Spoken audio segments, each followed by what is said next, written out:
É especial porque é para a neta, para a miña neta, non? Que foi o que me pediu, que tiña medallas, xa tiña daquela, non as tiña todas, pero xa tiña vendelas. De noite pensas, e cando che fan un encargo, pois eu de noite estaba, consigo facelo desta maneira, e desta. Si pillar a tabla, depois lixala, pois tallala, que ten talla, e igual me levaba 2 días ou así. Cada vez que miro, pois acórdome da miña neta bastante, non?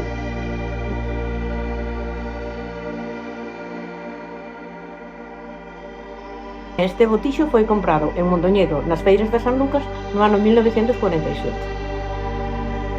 Nosotros chamábamos de botixo, tamén lle chamamos porrón, pero eu elegino porque o comprou o meu pai cando se casou o ano antes de nacer eu. Teñolle un recuerdo especial. Recórdome de meu pai porque precisamente meu pai falleceu cando nosotros éramos moi jóvenes. Eu tiña 12 anos e miña irmá 10. Entonces, isto é como un recuerdo dele, é como cada vez que o vexo, acórdase dele.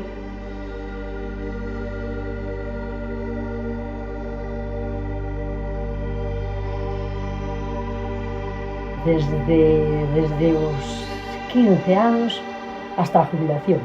Miña madre quixo que fose aprender a coser e a bordar. E así o fixen, claro. A pesar de que primeiro tomei unha llorera, porque non quería, disfrutaba coas clientas, gustábame, porque ela sempre me dicía, dime tú, a ver como pode quedar bien. No, sigo ligada á máquina de coser. Sigo ligada á máquina de coser.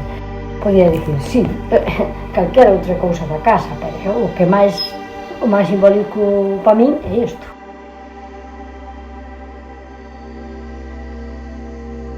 Fai muchísima compañía. E aunque estés facendo outra cousa, pois tela posta está sempre. E a primeira que tuve, encargaralle a Pepe o meu marido, ou era, e trouxérame unha radio como a mitad deste teléfono, pasabas a tarde oíndo nela. Oíase de maravilla. Tranquila, oíndo o mundo, o que che pasa no mundo, o a ir a se o que viviras. Eu entendo así que eu vivo, todo o que estou oíndo. Moito máis personal que a televisión. Eso sin duda. Eu se me dan a escoller que me quiten unha cousa, que me deixen a radio.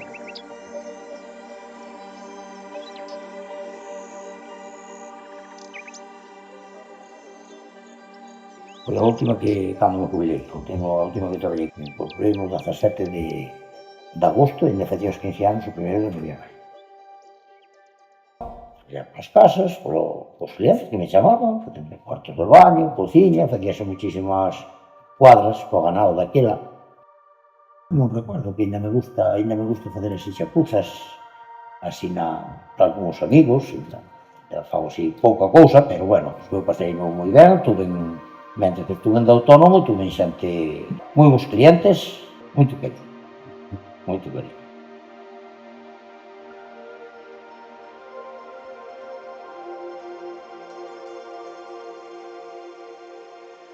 É un recuerdo do padrín de meu pai, Jesús, do meu a mí. Recuerdo do señor de cando estuvo aquí, e elixiu vir para aquí para todo o seu filiado, ao final da vida del pai. É unha cousa de, un recuerdo.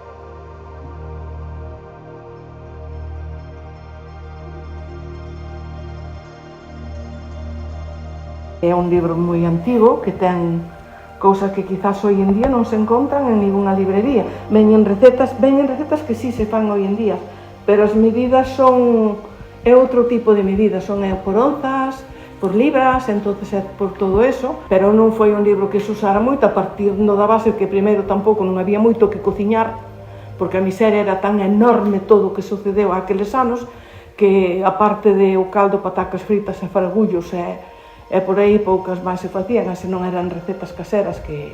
Mira, se naceu ela no ano 1922, pois imagínate, pois será de 1800.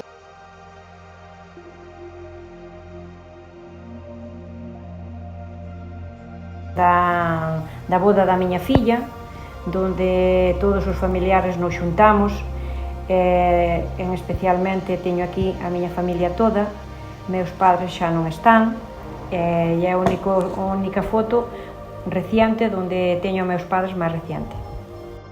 Faime sentir pena, emoción, porque sí, polas vivencias que tuvemos de onde partín, non?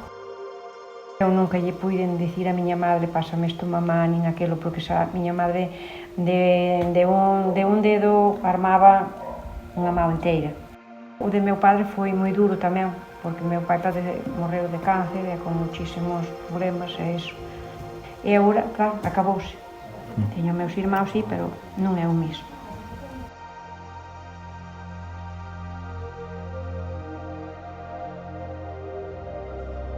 Pois é unha muñeca que teño moi asociada á infancia.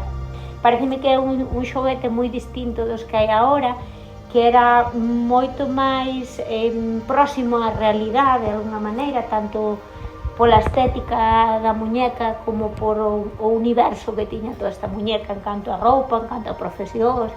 Pareceme que estaba realmente conectado co que podía ser a vida de calquera nena, unha maneira de imaginar unha nena de maior.